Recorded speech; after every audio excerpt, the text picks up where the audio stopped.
My family and I were camping enthusiasts. We'd frequent campsites, from the typical Yogi Bear Jellystone to Koa spots, but this time, we ventured into White Mountain National Forest for a more rustic experience, a change from our usual routine. I was around 15 at the time, navigating the rocky path of adolescence. On this trip, my younger brother Jeffrey and I decided to explore the area. We found a serene spot by a lake, but as dusk approached, we returned to the campsite, engaging in our usual camping rituals. That night, something felt off. I woke up groggily, only to discover Jeffrey missing. Panicked, I stepped out and found him heading towards the trail. Attempting to stop him, I inadvertently woke our parents. We located Jeffrey by the lake, but our peaceful moment was disrupted by an unsettling figure, a man, disheveled and wielding what seemed like a hammer. Instinctively, I rushed Jeffrey back to camp, diverting our path to avoid the man. His presence and demeanor set off alarms in my head. The chase ensued, with me practically dragging Jeffrey, his little legs struggling to keep up. Thankfully, we made it back, meeting our parents not far from the campsite. But our ordeal wasn't over. Our dad's truck, baited away by the mysterious man, was stolen, along with valuables from our tents. We used a walkie-talkie to alert authorities, leading to the arrest of the perpetrator a few days later.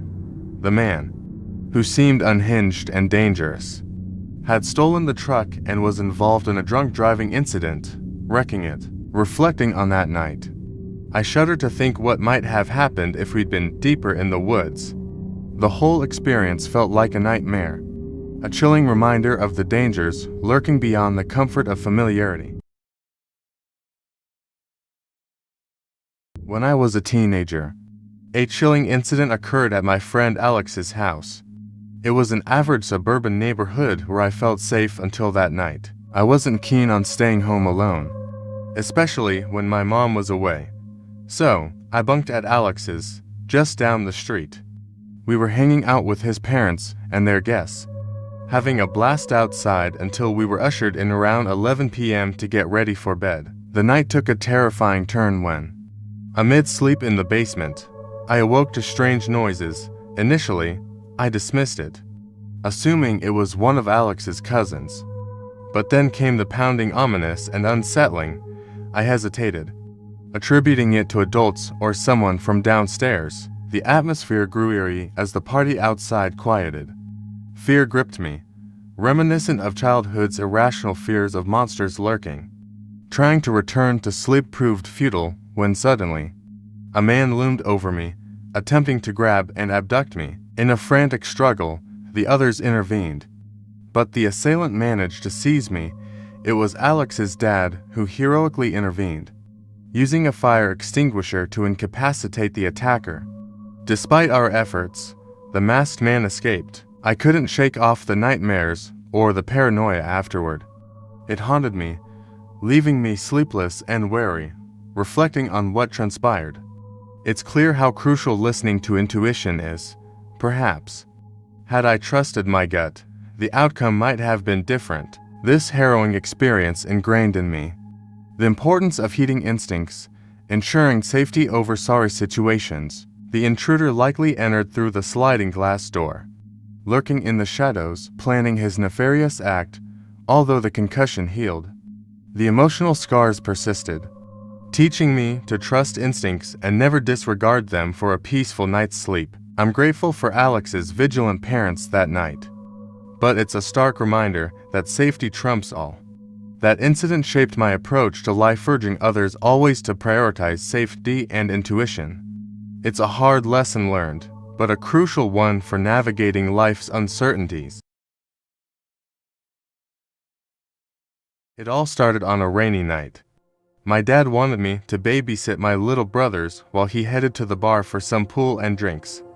Once I got the kids settled, I decided to order some food and enjoy a bit of gaming on CS:GO while waiting. After nearly 40 minutes, there was a knock at the door.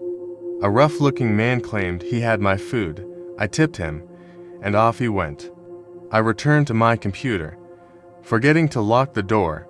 Thankfully, A friend's reminder to secure it turned out to be crucial. I double-checked and, sure enough, the door was unlocked. After fixing that, I resumed my gaming. My setup was in the living room, facing a kitchen with a large bay window directly behind me. While munching on my food, I heard the front doorknob jiggling. I brushed it off until my dog started barking.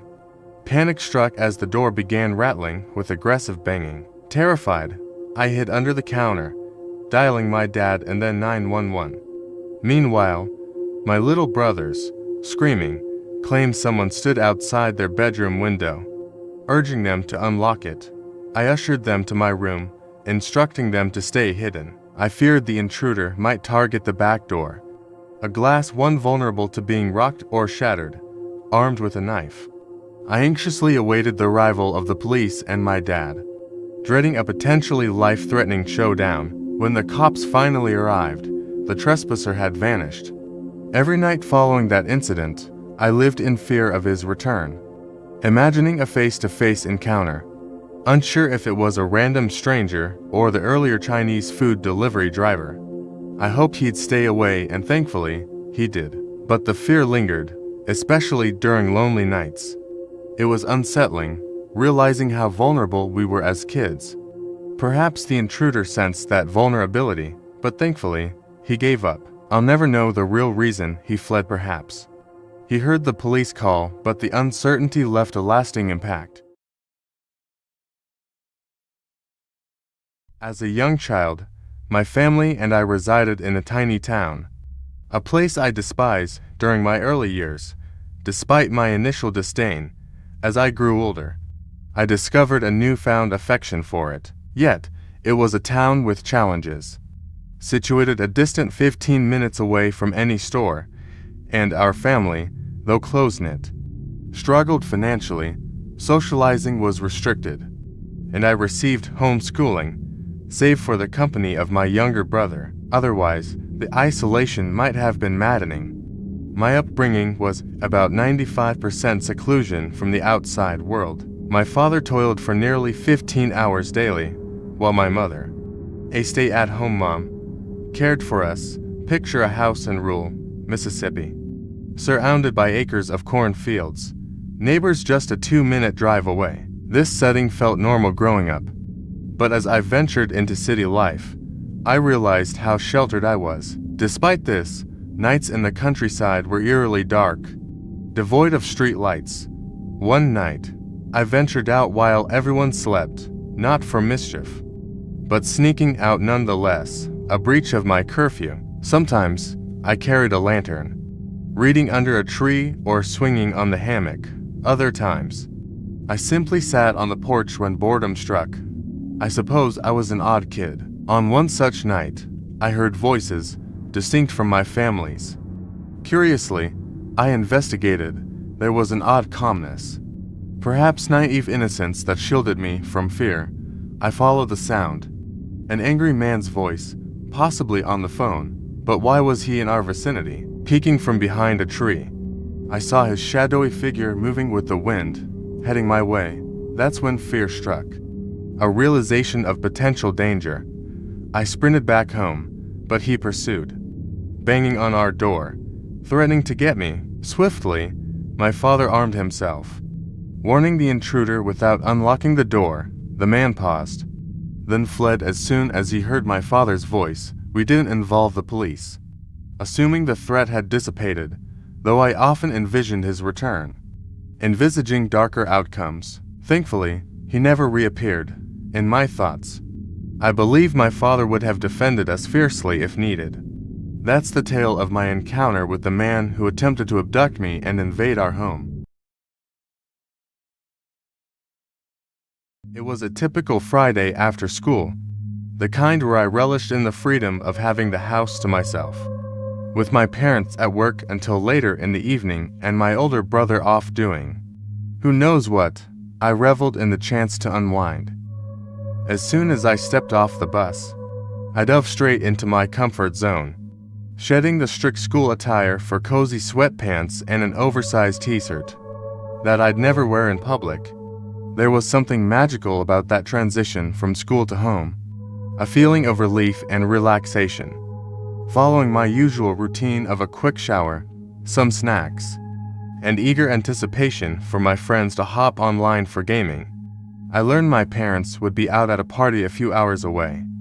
The prospect of having the house all to myself thrilled me, even though they reminded me to be cautious and contact our trusted neighbors in case of an emergency. Hours slipped by, and exhaustion crept in unexpectedly, foiling my plans for an all-night gaming spree. As I lay in bed, engrossed in social media and videos, a sudden noise outside startled me. Peering cautiously through the blinds, I spotted a car unfamiliar to me pulling into our driveway, only to swiftly reverse and speed off down the street towards the wooded trail at the end. Though it could have been innocuous, my instincts told me otherwise. Minutes turned into forgetfulness until a jarring yell shattered the silence. Someone had broken into our home. Panic surged through me as I realized I had to act fast. With no means to defend myself, I hastily barricaded the door and contemplated hiding under the bed, my last resort. The intruder's aggressive attempts to enter my room intensified my fear. In a desperate move, I managed to call the police, and thankfully, an officer arrived swiftly. The intruder, still in my doorway, lunged at the officer, resulting in a confrontation that left the intruder injured from a gunshot. After recounting the traumatic events to the police, and with the intruder in custody, I contacted my parents, who rushed home. Now, that man awaits trial while I grapple with the terror of that night, making me dread being home alone. It's an experience that's etched into my memory, making solo nights a source of fear rather than freedom. Years ago, my parents had the garage converted into a spacious bedroom/hangout area where gaming sessions and parties were a regular thing. I was around 10 years old. One of the few times I found myself alone in the house while my siblings were off elsewhere. I spent the night engrossed in our PS2, relishing the freedom. The converted space boasted a wall window and a typical front door complete with bolt and doorknob locks. Engrossed in my game, it took me a while to realize the tapping on the window wasn't part of the gameplay. A rhythmic drumming of fingers in a distinctive pattern, 1 2 3 4, repeated rapidly, continued for what felt like an eternity. Maybe around 5 unsettling minutes, the eerie drumming finally ceased. When a knock rattled the doorknob, panic surged as I stealthily checked the locks, discovering to my horror that they were unlocked, though the door often seemed stuck unless forcefully secured. Locking them loudly, I hoped to deter the unwelcome visitor, but his response was chilling. An older man's sigh followed by a disturbing laugh, escalating into aggressive banging on the door. Fear immobilized me as he moved to peer through a covered window, his shadow looming ominously. Frozen in terror, I stood motionless until he pleaded, "Let me in. Love, I'm cold and hungry. Don't you want to be nice to your neighbor?"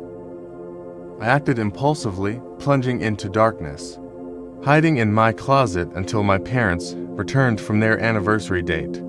Oblivious to the harrowing ordeal, I'd endured out of fear of getting in trouble for being up past bedtime. Last year, I was renting a house in a small, economically struggling old mining town nestled in Virginia. Living alone, I experienced an unsettling incident during one of the first warm nights of spring that left me on edge. Around 4 a.m., I awoke abruptly in my living room recliner to the eerie sound of my doorknob turning persistently. Initially thinking it was a mistaken address, I shouted a quick, "Hey, wrong place." But the situation escalated when the door started shaking violently, and a hand began pounding on it. Fearing for my safety, I hastily grabbed a knife from the kitchen and dialed the police, staying put until help arrived. By the time the officers arrived, the person had vanished, leaving no trace. Despite their thorough search, the police found no one. I tried to carry on with my day, but anxiety lingered, making it impossible to return to sleep. After work, arriving home, I couldn't shake the feeling that someone might have broken in, despite finding no evidence. As the evening wore on, around 9:30 or 10 p.m., I lay on the couch engrossed in a book when a sudden, peculiar noise jolted me. It seemed internal, but I couldn't discern its origin. Shortly after, muffled voices reached my ears. Their words indistinguishable. The unnerving realization hit me someone was there. Panic set in as I frantically scanned the area, only for the sound to abruptly cease. Then, an ear-splitting scream shattered the silence. An otherworldly, demonic howl that jolted me into action. Realizing the crawl space as a potential hiding spot, I debated calling the police, but opted to investigate myself, not wanting to risk seeming paranoid. Venturing outside and circling the house, I aimed to access the crawl space exteriorly, an area I'd never explored before. To my shock, I discovered a man seemingly asleep or possibly under the influence of heavy drugs. Keeping my composure, I immediately notified the authorities and stepped away, waiting for their arrival. When the police arrived, they extracted the man, sending him to the hospital and then to jail. To my horror, I learned he'd been practically living beneath my house, equipped with a sleeping bag, a lantern, and stored food. The revelation left me shaken. I couldn't fathom how I hadn't noticed his presence all that time, and the experience haunted my sleep for weeks to come.